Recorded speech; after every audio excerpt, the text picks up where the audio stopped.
Today is a very exciting day. I have a new phone. It was delivered just now by FedEx, and it is an iPhone 15 Pro. I ordered it yesterday and it arrived today. You can't beat that. Oh, isn't that nice? I've gone for the blue titanium, which is a bit of a departure for me. I've always had black up to now. This is the 15 Pro with 3 cameras. It has optical zoom. It has the latest Apple chip. It has 8 gigabytes of RAM, and it is an eSIM, which I've never had before. Gone is Apple's proprietary Lightning port, replaced by the global standard USB-C. Gone is the on-off mute switch, replaced by a multifunction button, and I'm sure I'll find many other differences as I become familiar with it. Quite a difference in size, eh?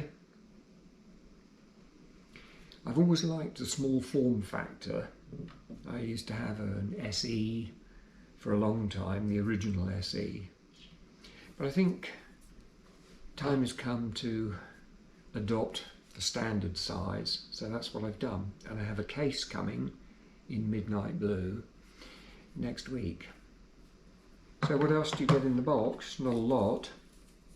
A USB-C to USB-C charging cord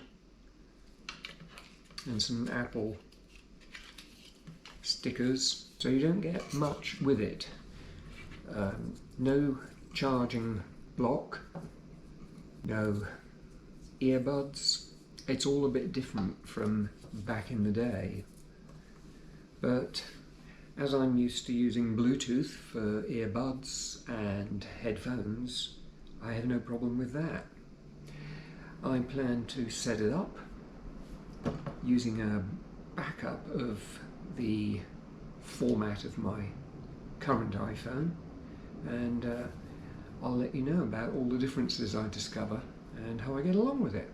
I've been using my new iPhone 15 Pro for the last couple of days, and I think it's time to give some initial reactions. One thing I have done is acquired a case for it. I've got the titanium blue, and I managed to get a case which is Galaxy blue. Quite a good match actually, off Amazon, under 20 bucks, and it is made by a Chinese company called Ornato. Fits perfectly, and it's lovely and smooth to the touch, yet sufficiently grippy. So how did I get on setting it up? Well, it wasn't without hitches. I used the Apple system whereby you set it up by taking a copy of your existing phone, which is this little iPhone 13 mini, and that aspect went reasonably smoothly. It took about 15 minutes or so to transfer across all the settings and data, but then came the download of all my apps, and I have 3 screens of apps that I use, some more often than others, and that took about an hour to an hour and a half. When all that was complete, I realised I still had the SOS symbol in the top right corner of the screen instead of the signal strength bars for my carrier, so I realised the phone number hadn't carried across. One thing that's significantly different is that the 13 mini has a physical SIM card, whereas the 15 Pro has an eSIM, and it is possible to transfer your number from physical SIM to an eSIM. I did a bit of online checking and found out that you simply go into settings, carrier, and from there the instructions are self-explanatory. And when that process was complete, I was notified that the SIM card in my 13 Mini was no longer operative, and you get the message on the screen, "What's next for this device?"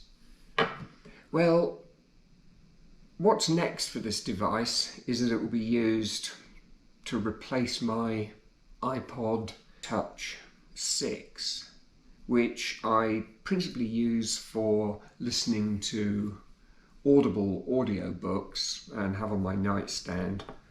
My iPod has a very old version of iOS on it, something like 11 I think, and some apps are not fully supported on it anymore, including Audible. And I had a few glitches which I've been trying to work around, but it works perfectly on this one, which is right up to date with iOS 17. Anyway, enough of that. It'll also be a spare, which I can take when I return to England, and I can put in a locally bought SIM for a couple of weeks. But back to the 15 Pro. It's a lovely device. The screen is bright and clear.